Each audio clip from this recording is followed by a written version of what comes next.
Barack Obama, the President of the United States of America, is a world leader. Whether we like it or not, you don't like him, you hate him, but he is the #1 president of all the nations of the world. Therefore, God allowed this man to become the leader. As a Christian, all you gotta do is pray. Bless him if he is your enemy.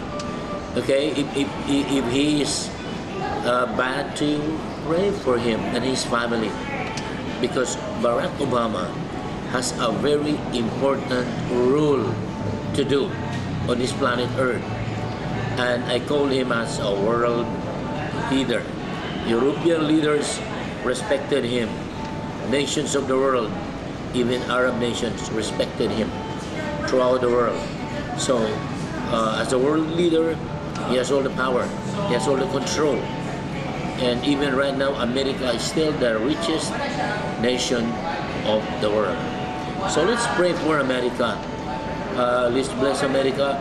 We have more than 3 to 5 million Filipinos right now in America who are working there and sending money to the families in the Philippines.